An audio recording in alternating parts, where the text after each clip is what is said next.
Karena pribadi hanya Tuhan yang mempunyai dan Tuhan yang berhak seseorang sesat, nabi palsu atau tidak.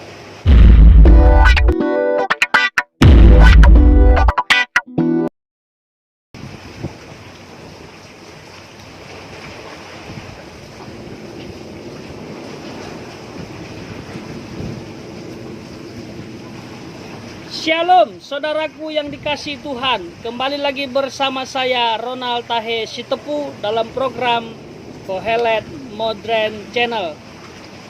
Haleluya, bagaimana kabar saudara? Saya berharap kita semua baik-baik saja.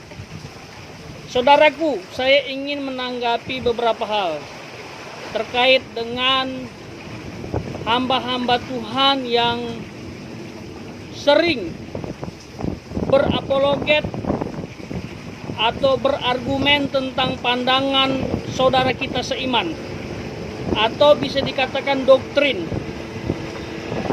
Nah, yang tidak saya suka yang pertama adalah hamba Tuhan yang berapologet ini atau berargumen ini tentang teologia itu menjelek-jelekkan pribadi seseorang. Itu yang saya tidak suka. Kalau kita berapologet, pastikan tidak menjelek-jelekkan pribadi orang tersebut. Karena yang bermasalah kan adalah pandangan teologianya. Lalu yang kedua, saya tidak suka menghakimi orang tersebut. Mengapa kita harus menghakimi? Siapakah kita? Menghakimi itu adalah porsi Tuhan. Menghakimi itu adalah milik Tuhan. Hanya Tuhan yang bisa menghakimi setiap manusia. Hanya Tuhan yang bisa menghakimi saudara dan saya. Contohnya begini. Kita tidak setuju dengan satu orang. Katakanlah pendeta A. Kita tidak setuju pandangannya yang membahas topik tertentu atau tema tertentu. Lalu kita bilang, dia itu pendeta sesat. Dia itu nabi palsu. Dia itu dukun rohani. Wow, siapa kita kok bisa mengatakan hal tersebut kepada saudara kita, sesama pelayan Tuhan? Hanya gara-gara berbeda pandangan teologi, hanya gara-gara berbeda doktrin, kita bilang orang sesat. Kalau pandangannya yang menurut kita sesat, komentarilah, koreksilah pandangannya, bukan orangnya. Firman Tuhan sudah bilang, orang sesat karena tidak tahu firman Allah dan kuasanya. Berarti pemahamannya saja yang masalah. Barangkali kurang belajar lebih baik atau lebih dalam mengenai firman Tuhan. Karena memang disiplin ilmunya berbeda untuk menggali Alkitab. Jadi mengapa kita harus menghakimi saudara kita? Ini penting untuk kita pelajari, kita ingat bersama-sama. Saat ini saya bicara secara umum. Karena banyak sekali saya lihat pendeta, hamba Tuhan di medsos itu menghakimi hamba Tuhan lain. Dan dia merasa pandangannya paling benar, paling alkitabiah. Sampai lupa bahwa gereja itu adalah tubuh Kristus. Beragam karunia, beragam bakat dan talenta, dan beragam panggilan. Itu kita harus tahu. Kalaupun ada saudara kita yang sesat pandangannya karena kurang belajar, nggak usah hakimi orangnya.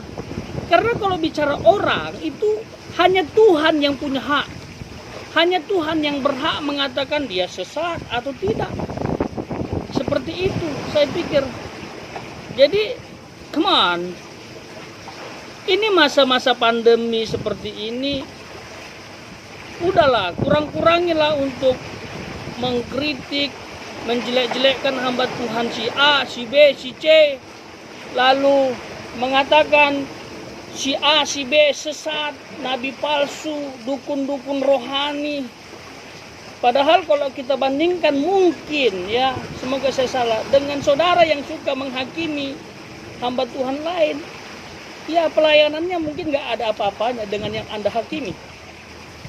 Yang Anda hakimi barangkali lebih baik pelayanannya dipakai Tuhan. Kenapa kita harus rendahkan dia sebagai nabi palsu, hamba Tuhan palsu, sebagai penyesat? Karena kalau yang sesat itu pandangannya, orangnya belum tentu.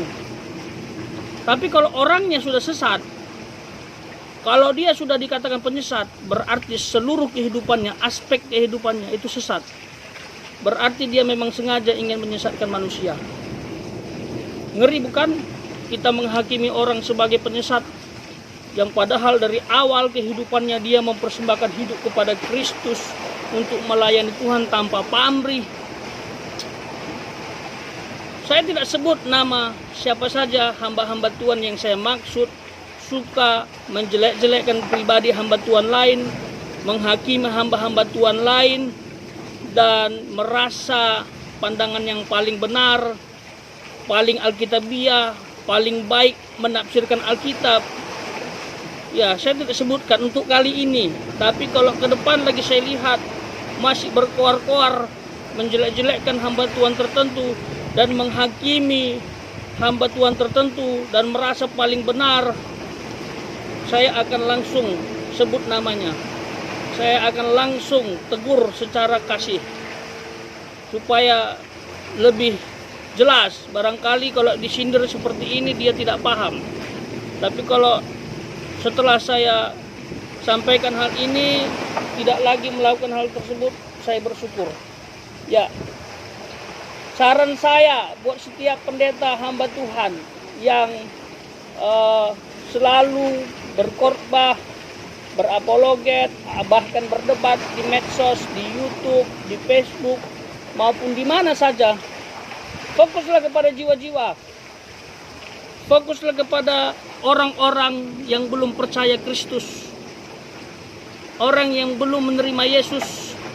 Injili mereka itu jauh lebih baik daripada kita jelek-jelekkan hamba Tuhan lain, kita hakimi hamba Tuhan lain.